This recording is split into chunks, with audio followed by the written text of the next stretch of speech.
And I'm going to give the shortest introduction ever. This is Amit Grinfeld, who is who traveled here from Israel. He is an author, a lecturer, and a tour guide for 12 years? 12 years in Israel. He's written a really interesting book, 6-Day War, 50 years later. It's now 51 years later. And he has a really interesting presentation to make today. I give you him.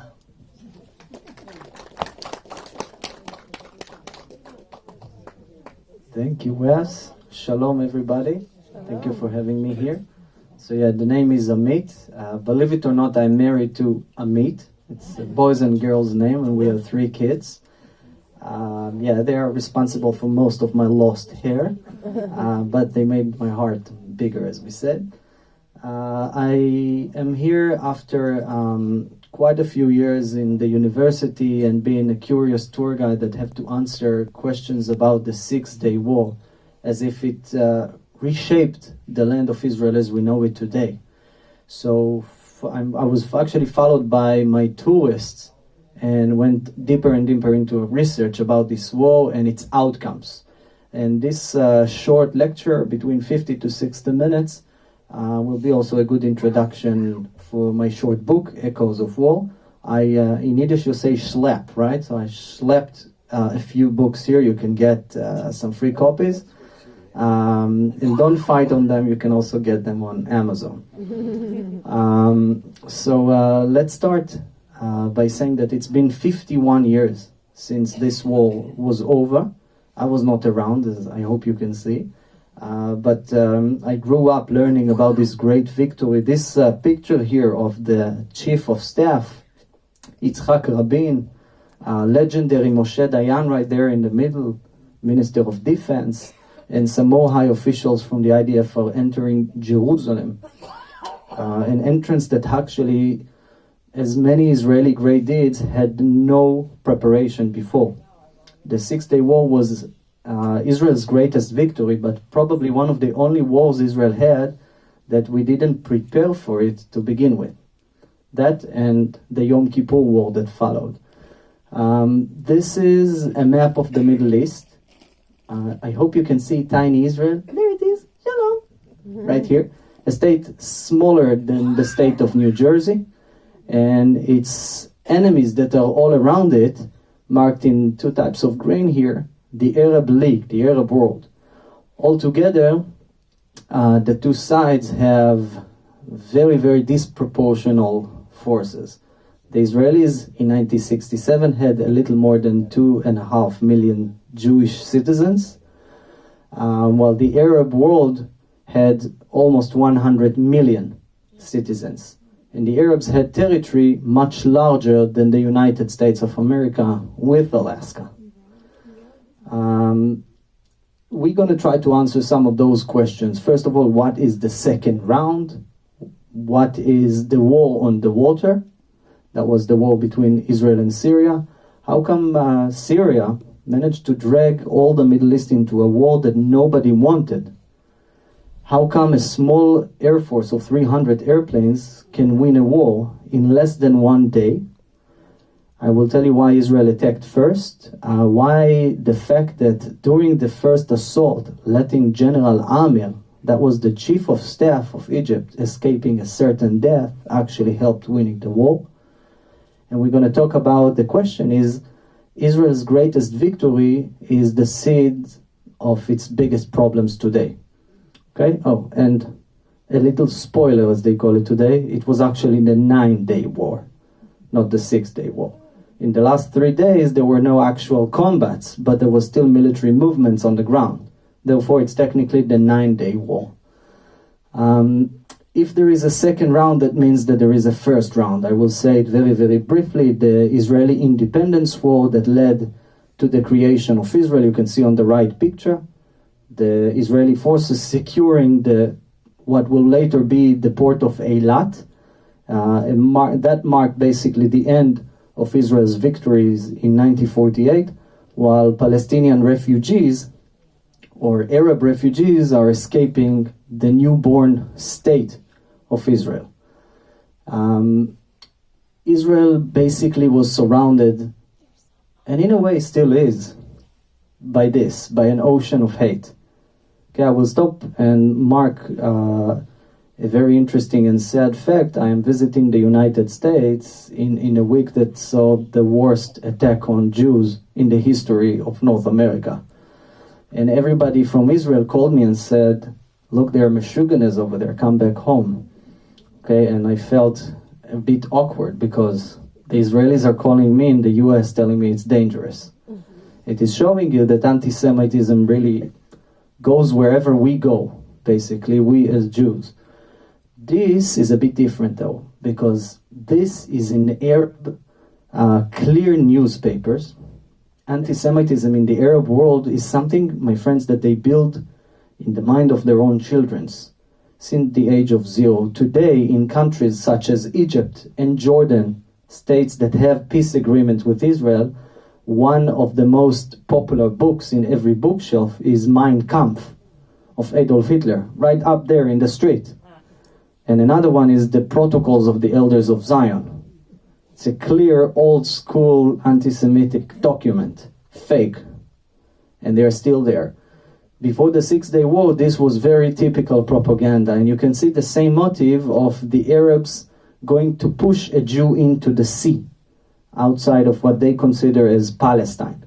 Now, if you check the map of Israel, their threat was actually a realistic threat. Israel is smaller than New Jersey, an area right in the middle of the country, Judea and Samaria, was taken by the Jordanian army in 1948, looming over Tel Aviv. Half of Jerusalem was theirs. The other half was always under a danger of being cut off. And an enemy jet fighter, my friends, can cross from Samaria to Tel Aviv in, give or take, 15 seconds. Give or take. Those are clearly indefensible borders. And the fact that the famous Gaza Strip was then part of Egypt and Egyptian forces patrolled the area. And that created a threat on Tel Aviv, which is less than 1 hour drive from there. The Sinai campaign, I will just briefly mention it. The Sinai Desert, which is part of Egypt before the Six-Day War, was a demilitarized zone. Following the Egyptian tactical defeat in the Sinai campaign of 1956, Mivtza Kadesh, as we call it in Hebrew, that was the only time that the Israelis got some assistance, you can see in the middle, by British paratroopers and French Marines. By the way, those two groups really entered the war only after they made sure that the Israelis are winning. Okay, then the British went in and the French came last, looking for the war that was over. But let's say that technically they helped. They were interested in the Suez Canal. Eventually, under American and Russian pressure, they kicked all of us out of there. British, French, Israelis. But the Egyptians had to pay a price from their side. The Sinai Desert became demilitarized zone. And who is to patrol the Israeli-Egyptian border? The United Nations. Okay? Yeah, I heard some reactions already. So I guess you know the story, right? Those are years, the 60s, of the rise of this man, right here in the middle, Yasser Arafat, who was the head of the PLO, Palestine Liberation Organization. You can see by the numbers here how the numbers of attacks by his militants on mainly Israeli civilians got worse and worse and worse. Now the Arab states used this guy and his militia as a weapon, as a cheap weapon against Israel. Because if you send terrorists to attack somebody you hate, and Iran is doing it, by the way, today a lot, you're using proxies and you don't leave your direct fingertip. Okay? And the Israeli retaliation policy, although directed on Arab states mainly, didn't help. Which, of course, altogether really helps flaming up everything. So if you think that the Six-Day War started out of nowhere, then it is not true. Violence and political violence was very common in those years. Who's this guy? Nasser. Nasser was what is considered today a charisma bomb. I will put the information of my slideshow at the back. If you guys want, I can send you the slideshow, but all rights preserved.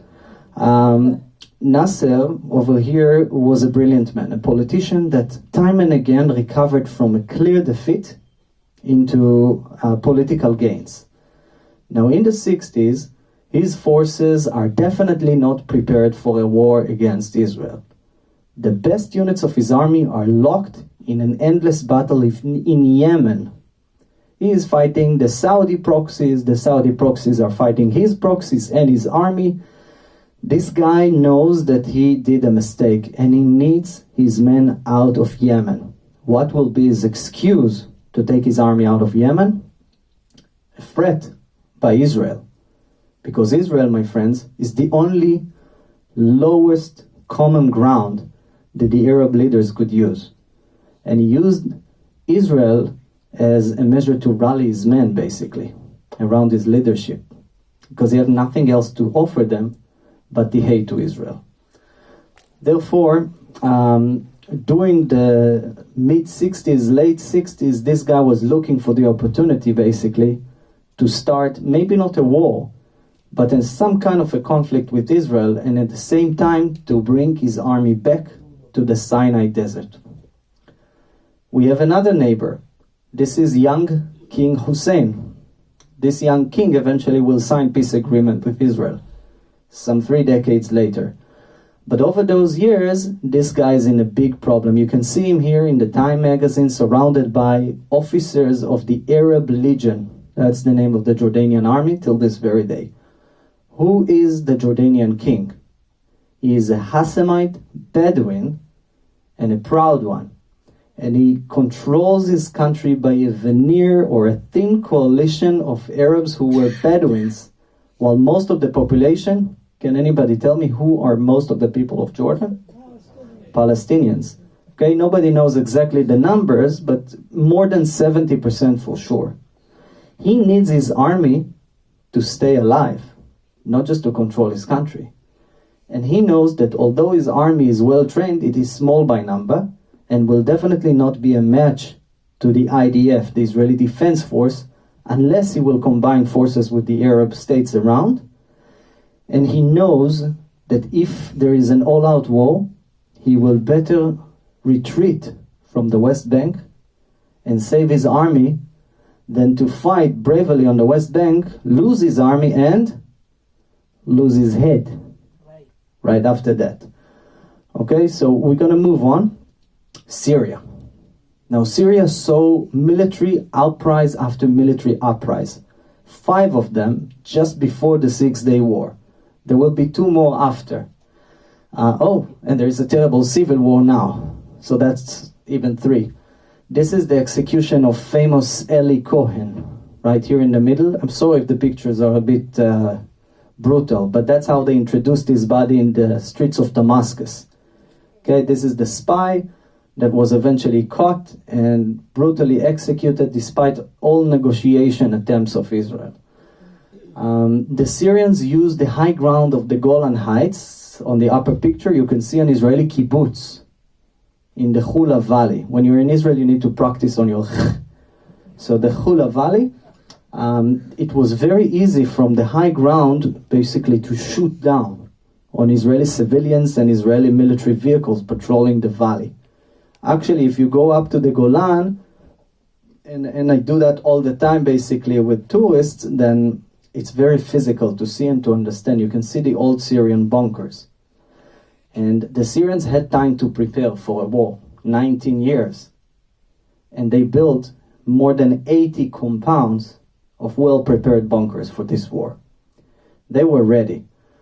When the Israelis built this, the great national water carrier, Hamovil Ha'artzi in Hebrew, it's the biggest engineering project Israel ever did, with today's bureaucracy, by the way, we cannot fix the traffic light on my own village.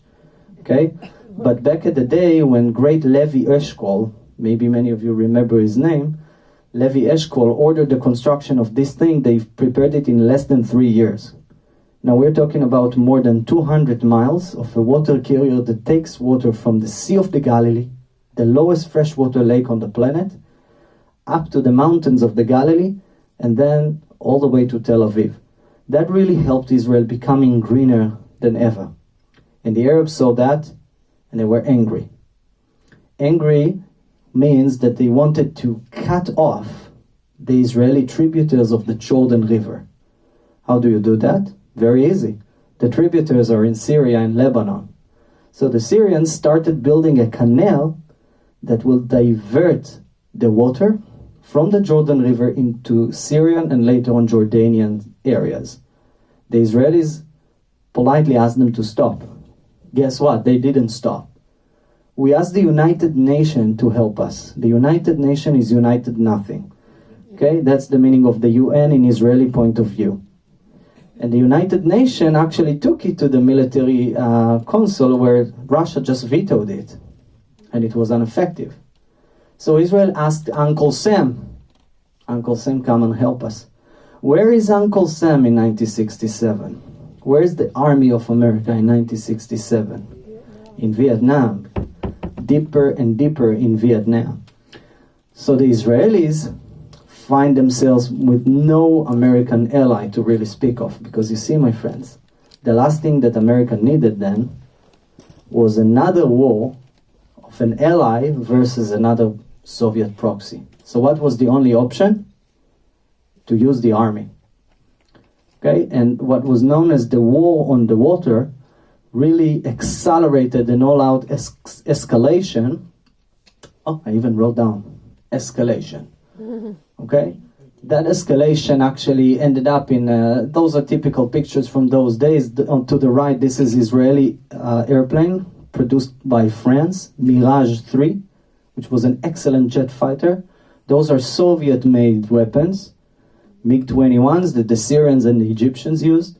Aerial combats were almost a daily thing. Artillery, tank. The northern border of Israel was burning in the weeks and months before the Six-Day War. Then eventually, and I guess inevitably, things went out of control. Okay, the Russians warned the Syrians that the Israeli army is building up its forces on the border. The Syrians were hysterical. They're calling Gamal Abdel Nasser, the leader of Egypt. Look at him here. I guess he didn't know what is about to happen. Okay, with his pilots in an airfield in the Sinai desert. He uses the opportunity, at least he always knew how to use. And he orders his army to march into the Sinai desert, violating the agreements. And wait a second, what happened to the United Nations? One word, poof, they evaporated. And from this point onward, there is nothing between the Egyptian forces, and they were big, and the Israeli army. And the Israeli army needs reinforcements now because Jordan signs a mutual pact with Nasser. Now, this guy is an Arab king. This guy is an Arab Republican, and it's not Republican as you think so. Okay, because those are presidents that are elected by 97%. It's a type of tyranny. But those guys hate each other's guts. But nevertheless, they must cooperate against Israel. Otherwise, the people in the street, especially in Jordan, will uprise. And suddenly, this guy, who is this? Yes, Levi Eshkol, finds himself in an impossible situation. He needs to mobilize the army. He have no Western allies to really think of. Do you know what the French did just at the eve of the Six-Day War? They declared a weapon embargo on Israel, while the Russians gave the other side whatever they needed. The British followed, and the Americans tried to support Israel, I guess, but all they gave us eventually was in kind of like orange light, not even a green light to act. The only thing that we can do, and this is of course legendary Abba Eban, who tried to go to the United Nations and failed to get international support, as we all know. Those two guys are now in charge of mobilizing the country. The IDF was called. Look at the Boy Scouts on the right picture, delivering the mail. It probably ended up in Los Angeles. But you can see who is taking the place of all the adults, because guys, the Israeli army is based on reservists. Okay, people, by the way, just like myself. I will have to serve in the army as a reserve major until I'll be 45. Okay, so at the age of 37, I'm still considered to be very young in my reserve unit. And that's how it is. If you will not take everyone to the army, we will simply not have enough men to hold the front. Just to compare, the American regular forces are probably, last time I checked, more than 1.5 million people. That's regular forces. But if you do that, then there is nobody to drive the buses, to clean the streets, to heal the sick, to take care of the children. Even women were called to the army. That's why we win, by the way. Okay? Women are a large part of the Israeli army. What I'm trying to say basically is that the Israeli tiny state cannot maintain its army on full alert for a long time. Because that's Israel, basically, and everything is paralyzed. So after we realized that the United Nations is not going to help, then the Egyptians are closing the short straits of Tiran, which is the only waterway that Israel has to the port of Eilat. And this is an act of war by any international law. Therefore, the Israelis knew that the time for a war has come. And we also knew that more and more Egyptian forces are pouring into the front. Iraq, yes, Iraq, started sending brigades of tanks to Jordan to join the war, and the Saudis were preparing to do the same. What the Israelis had to do, if you have nowhere to retreat and the time is against you, you attack. Quick, to compare the size of the armies, the Israeli army was a little more than 250,000 of people, 300 combat aircrafts, 800 tanks, a very small navy, but the soldiers were highly motivated and highly trained. That was always the secret of the Israeli army, the quality of its men. The mutual size of the Arab armies is about 2.5 times by personnel, 3 times more combat aircrafts, 3 times more tanks, and several times more the size of their mutual navies. Clearly, the Israelis had no chance to match the number of the Arabs. This is just extra information. If you guys want, you can contact me. I'll send you the slideshow, or you're welcome to read all the information in my book. The Israelis planned what is known as Operation Focus, or Mivtza Moked in Hebrew, for more than 10 years. That was a masterpiece operation that was launched on that sunny morning in June 1967, the 5th of June. And the idea was to take the Arab Air Force, especially the Egyptian one, that by itself had more than half of the enemy airplanes, take them down by surprise. Sorry that I compare it to Pearl Harbor, but that's what the Japanese did to the Americans.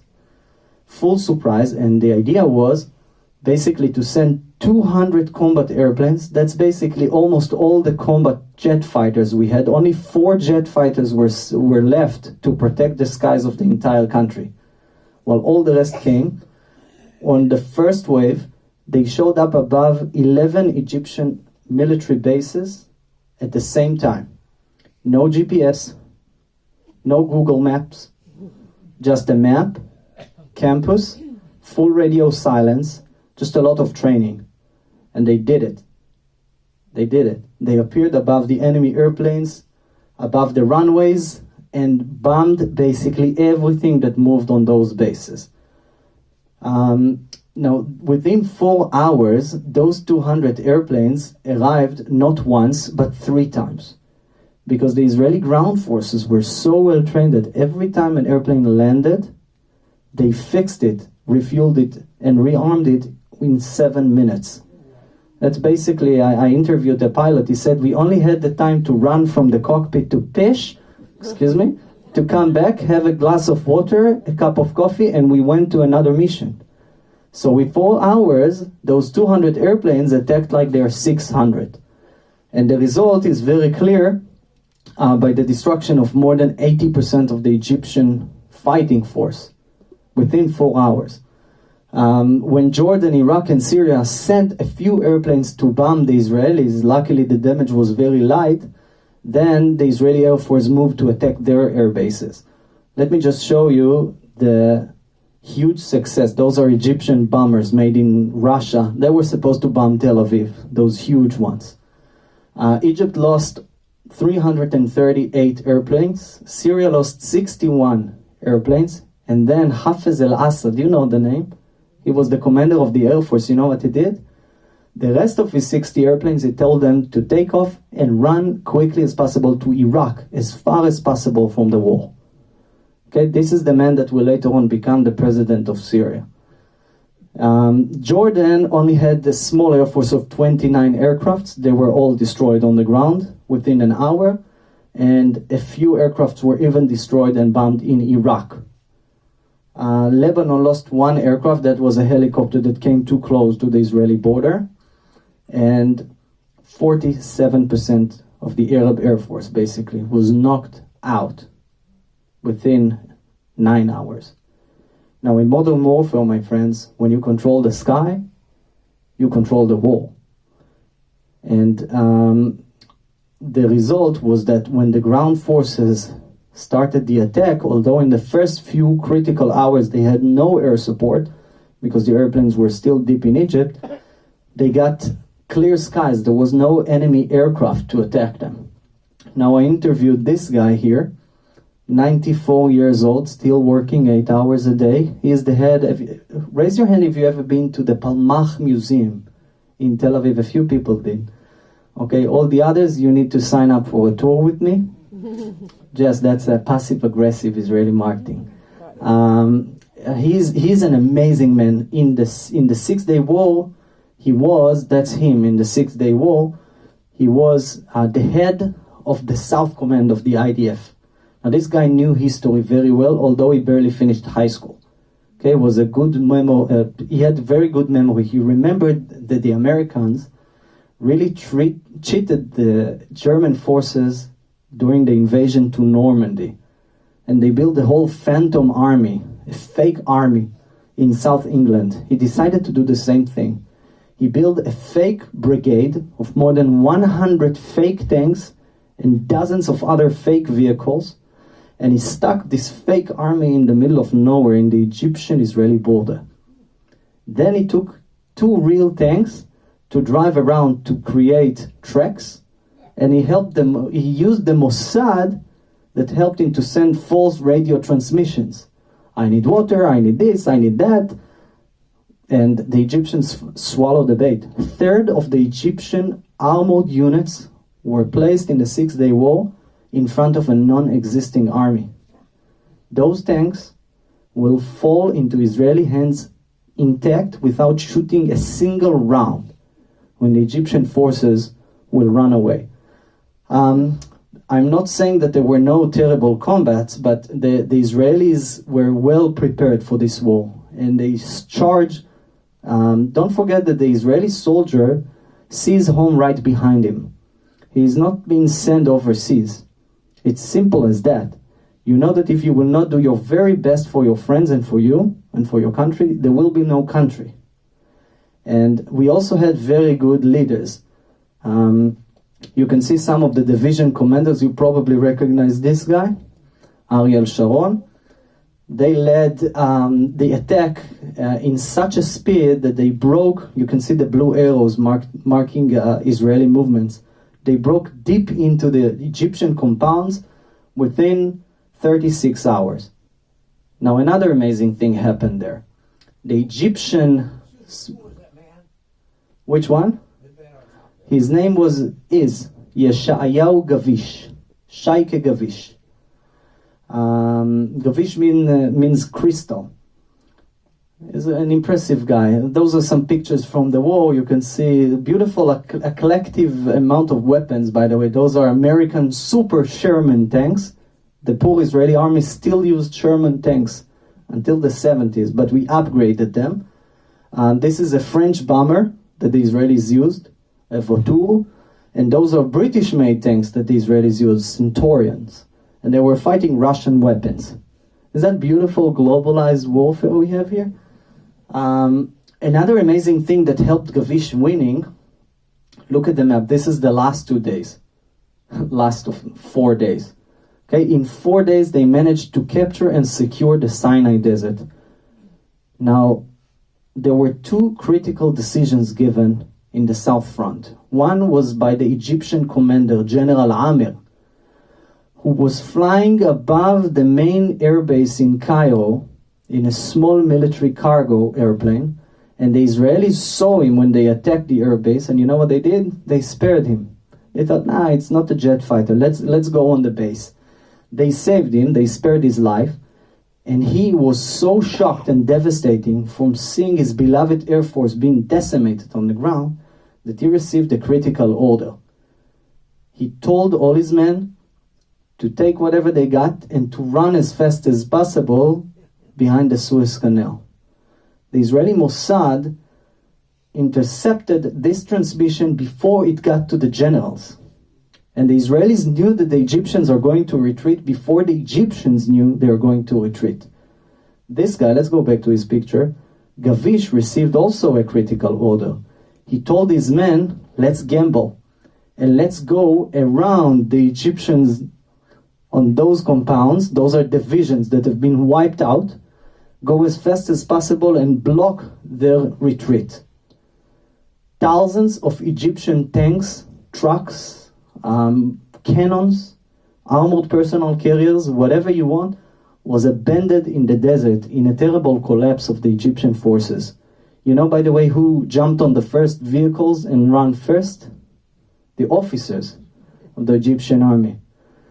And the poor peasants that were mobilized by the tens of thousands to the army, look at the boots. They used to run on the dunes barefoot. And so they did here. Do you know how many thousands of them died out of thirst in the terrible dunes of the Sinai Desert? They still find skeletons today. And within 4 days, the Egyptians were behind the Suez Canal, and the Israeli forces, in a clear victory, secured all the Sinai Desert. At the hours of the first day of the war, one more thing, this is one guy smoking a cigarette. Look how many prisoners he have. Okay, Abdel Nasser, calling his people to a conference where he told them that he is resigning.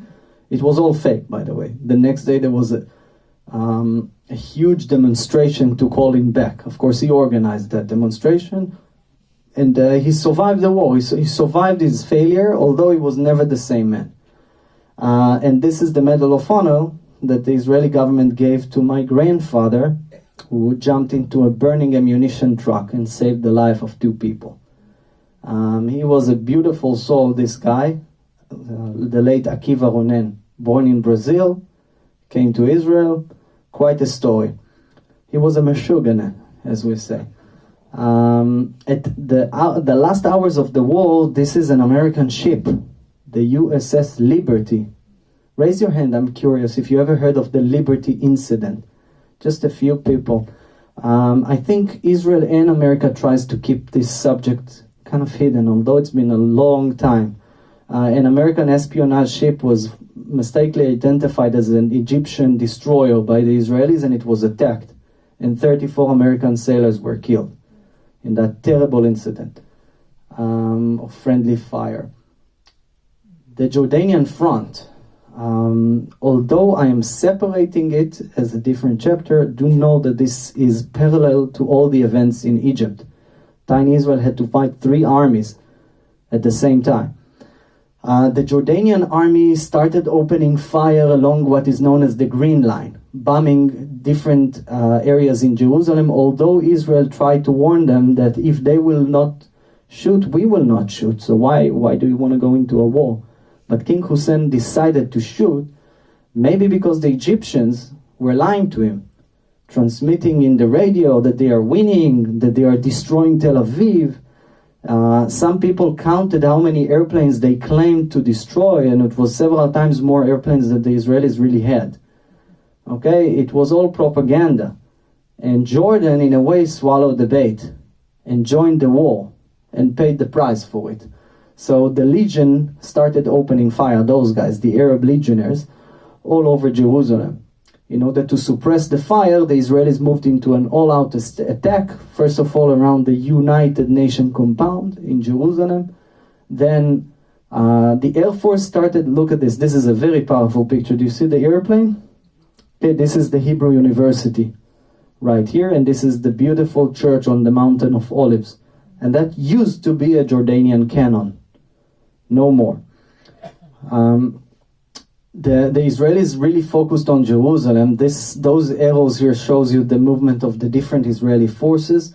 I think the most famous part of the war was when the paratroopers, who were supposed to fight in the desert, but the Egyptians were defeated so fast, so they sent the paratroopers to Jerusalem. Israel is so small, right? Everything is an hour drive. So within 3 hours, 5,000 paratroopers were ready to fight in Jerusalem. That's maybe one of the only advantages of being such a tiny country. Okay, go now send a paratrooper brigade to fight in New York. Okay, that will take a few days, right? The paratroopers helped the rest of the Israeli forces to breach into East Jerusalem. Now let me ask you, it's a rhetorical question. Was there an order from the government of Israel to capture the old city? Was there a plan to capture the old city? There was no plan. Okay, it was all the decisions of the army officers on the ground as they were securing another bridge, another ridge, and then they were taking fire from there or from there, so they moved on, and before you know it, in 4 days, after terrible battles, they managed to capture and secure the old city of Jerusalem. By the way, almost a third of the casualties of the 6-day war in the Israeli side were just in Jerusalem. The Jordanian king also fought against us in North Somalia. This is what I love to call the all-American tank, because the Jordanians used what was then state-of-the-art American tanks, Patton tanks, and they were fighting the old Super Shermans. But the superior Israeli crews basically won the battle.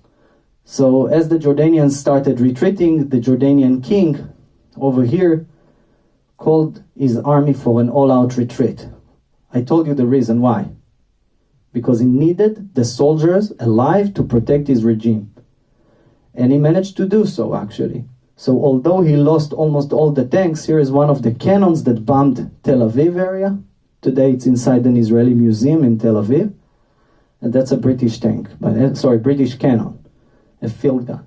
So he admits here in front of everyone that he lost the West Bank. That was the end of the war against Jordan. The Battle of the Golan Heights. One of the last parts of the war, the last 2 days, look at the civilians inside the bunker. A whole generation, my friends, grew up inside bomb shelters. You know how many times the Syrians opened fire on the Israelis? They estimate that around 19,000 times in 19 years. That's quite a lot, isn't it? The Israelis in the first 4 days of the war actually committed kind of like an artillery duel with the Syrians. Maybe we bombed them a little more because we had airplanes, they didn't. Look at the size of the explosions. But you can bomb and bomb and bomb. But if you want to silence a well-entrenched enemy, you need to go up there and clear him out, even if it will take a bayonet. And although the army really wanted to do so, the government was afraid. Legendary Moshe Dayan estimated there'll be up to 20,000 casualties if we will try to go up against the scary Syrian defense lines. So it was a secondary front until the early morning of the 9th of June, when a group of Israeli kibbutzniks literally burst into the Knesset, into the Israeli parliament house. By the way, the parliament house was hit by several Jordanian shells in the war. And they literally started doing the Israeli style, screaming, and literally jumped on Dayan's table, telling him to remove the Syrian nightmare from the northern border. And he did. Following 2 local Syrian attacks that have been quickly repelled, the IDF was launched in an all-out assault against the Syrians. Now, what was supposed to be a very scary battle, actually, although there were a few fierce battles in several points, most of the Syrian line was destroyed and breached, and the Syrians were defeated in 36 hours. A line that they prepared for 19 years was cracked in 36 hours. This is a crazy picture. Somebody recognize this tank? It was built by Nazi Germany, and the Russians captured it. This is Panzer D. It's a terrible weapon that Hitler used, and it was captured by the Soviets, and they gave it as a gift to the Syrians who used it against us.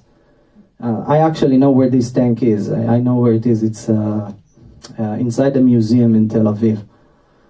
The scary Syrian bunkers, some of them have been cleared in fierce battles, but most of the soldiers have been running away after a few hours of combat. Okay, they didn't have any orders from the government, and let me tell you also that this is a government that never did anything for them. So why would they fight? And many of them just literally fled in a very, very fast speed. As I told you before, although there were 2 days of fights in the Golan Heights, for extra 3 days the Israelis were securing the hills and what is known as Mount Hermon. I told you need to practice on your the Hermon mountain, the tallest mountain in Israel. Today there is even a ski resort that is open about 5 hours every year. This is a clear Israeli victory. Take a look at this map for a second. Look at the size of Israel before the war and the size of Israel after the war. And this is not a beer, by the way. For some reason, Jessica has water in a can. So, from the Syrians, Israel captured the Golan Heights, securing the tributaries of the Jordan River, securing the northern border. Now we have the high ground, and you can see Damascus from the top of the Golan Heights. The West Bank was captured quickly. Most of the people stayed, although there was another Palestinian refugee wave from the West Bank. It was mainly captured quickly, and most of the civilians stayed. And by securing the West Bank, Jerusalem and Tel Aviv and almost all the Israeli large cities were actually secured, because now Israel controls the critical mountain range that crosses central Israel. And the Gaza Strip was captured, and all the Sinai Desert. The Sinai Desert alone is 3 times the size of Israel. Except the critical buffer zone, it is also a place where there are several oil wells.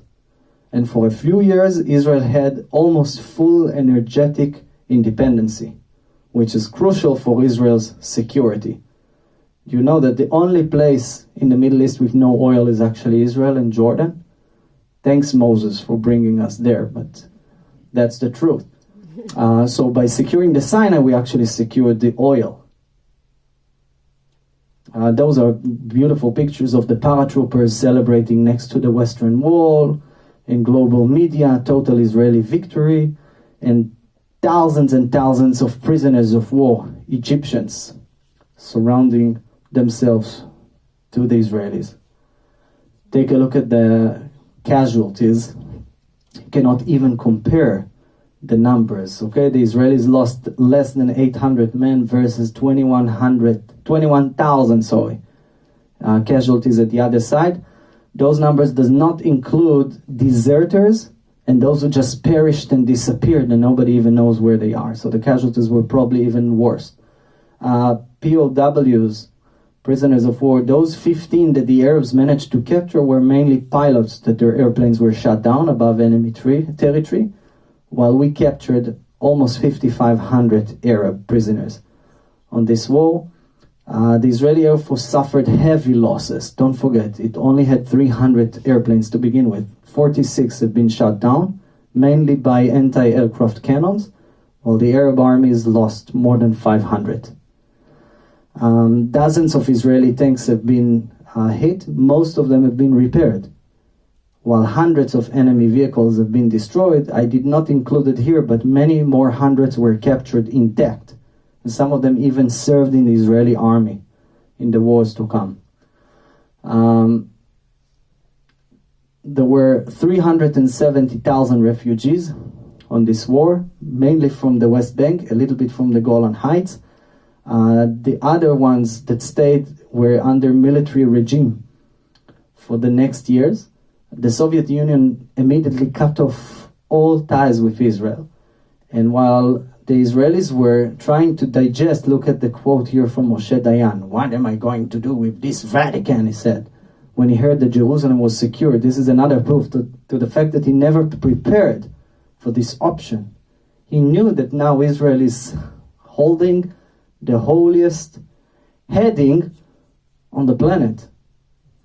And those are the years that the PLO, Palestine Liberation Organization, started rising big time. The Israelis announced time and again that they are looking for a phone call from the Arab leaders. A phone call that never came. Why a phone call?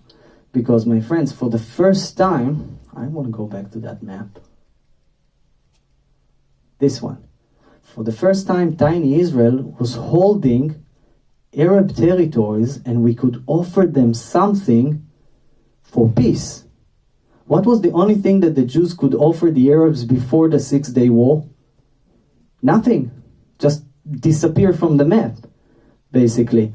But after the war, we could suddenly claim something in exchange for peace agreement. But the Arab answer came in the Khartoum resolution, the capital of Sudan. 3 no's. No negotiation, no recognition, and no peace with Israel. That was the answer. Most of the Arab nations, till this very day, officially follow the Khartoum resolution. No, no, no. The first settlements were built, first of all, as a measure of securing the border. They were built several weeks after the Khartoum resolution came. And the United Nations declared or created the resolution of 242, which means basically land for peace. When people, including Donald Trump, when they talk about negotiation between the Arabs and the Jews, they're talking about the 242 UN resolution. 50 years later, after the war, literally every event, this is just too much information, but I put it here just for you to see. Basically, every major event that happened since in the last 51 years is coming directly out of the 6-day war. Including in some cities, we just had municipal elections in Israel, and many of the local governors of cities in Israel are still debating with each other on what to do with the West Bank or not. If you're left wing, if you're right wing. Let's touch that. What does the right wing says? Okay, the right wing in Israel claims that above all, Judea and Samaria are the heartland of Israel, the land of the Bible. And indeed, if you check many of the biblical stories, that's where it happened. Should I give you some names? Shiloh, Bethlehem, Hebron, Nablus, Shechem, and other places. Nablus and Shechem actually are the same city. And we have historical right for it. What is Zionism without Zion, without Old Jerusalem, the fortress of Zion, as it is called in the Bible? There is no Palestinian nation, and they can quote you from history. There was never a state called Palestine. Okay, the name Palestine is a name given to the land by the Romans to punish the Jews. Did you know that? So the Palestinians are carrying a name given to my people as a punishment. What an historical injustice for both sides. Land for peace will only, in fact, will create more violence, and I can give you the examples of what happened to the Israeli northern border after we pulled out of Lebanon. And now Lebanon is infested with Iranian proxies, and especially the example of Gaza. Because Israel pulled out of the Gaza Strip in 2005, look what happened then. Okay, rockets landed a few miles from where my kids are growing up just a few days ago, and they came from Gaza. Security above all, that's probably the most important claim of the right wing. Can we trust the Palestinians with the West Bank and Gaza? Grant autonomy to the Palestinians. That's what they do say. That's the positive thing that the right wing is offering the Palestinians. give them maximum autonomy, let them control themselves in almost every aspect, but do not give them a state. And there are some, Ariel Sharon used to say that Jordan is actually Palestine. And Jerusalem, of course, above all, must stay united. Now that we have the left wing follows the idea of land for peace. Let's give them the territories that the left wing in Israel sees, at least part of the left wing sees as occupied territories. Let's give them the land and we'll get peace. If we will help them form Palestine, we will finally end the Arab-Israeli conflict. Not only with the Palestinians, but with the Arab world. And not only with the Arab world, they also hope to end the conflict with the Muslim world, which is today, my friends, almost a third of the human population. Jewish majority in Israel, that's probably the most important claim that they raise, demographic one. Right now, 2018 is the year that the number of Jews and Arabs in historical Palestine or Israel, call it whatever you want, is equal. And from this point onward, it will change. I am a young Israeli, I have 3 kids, maybe I will have 4. Okay, and an average Palestinian my age already have 4, if not 5 kids.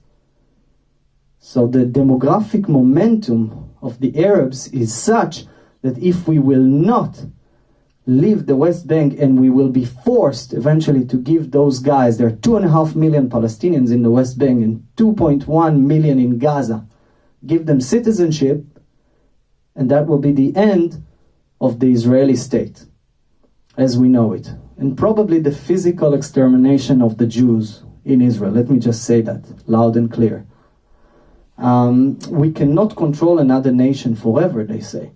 Think what it is doing to our own society and to the souls of the soldiers that are serving in the West Bank as police officers instead of soldiers that were educated to protect their country. The world opinion is critical. Look what all the world is saying to us. Do I need to tell you how many anti-Israeli demonstrations are there all over the world? Get out of the West Bank, the left wing says, and they believe that it will take off most of the fuel of anti-Israeli feelings. The occupation of the West Bank is corrupting not only the soldiers, but indeed our society and solidarity. It is a major rift in the Israeli society, a rift that should be fixed. And we cannot be led by messianic thinking. So I kind of introduced most of the core claims of the right and the left in Israel. I also dedicate a whole chapter about it in my book. This is basically what I came here to speak about. Here is a picture of an Israeli force entering a Syrian village in the Golan Heights. I do thank you for listening. And I am here for questions, okay? Those who want, there are quite a few of my books over there, and you're welcome to take some. If not, you can get this book, Echoes of War, on Amazon, or my second book, it's about the Iranian foreign policy in the Middle East. Just type Amit Grinfeld on Amazon, and you will get that. Okay? Thank you very much.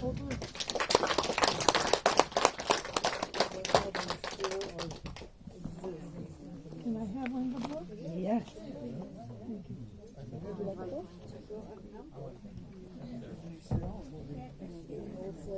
Yeah. Thank you. Thank you.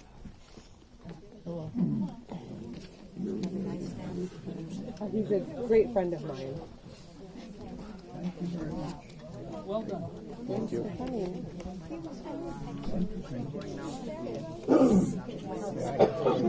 Yes, absolutely. Yes.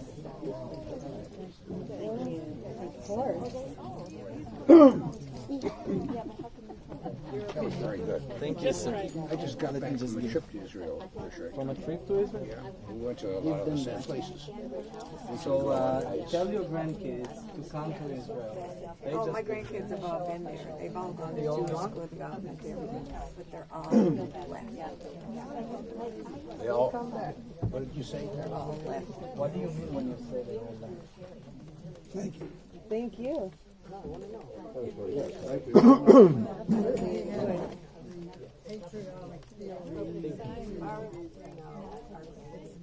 Thank you. You're welcome. You think Brayden on? Bruce might go.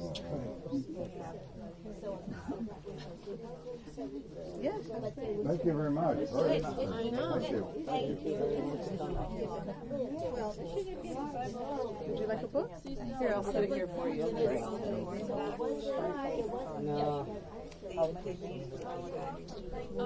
One.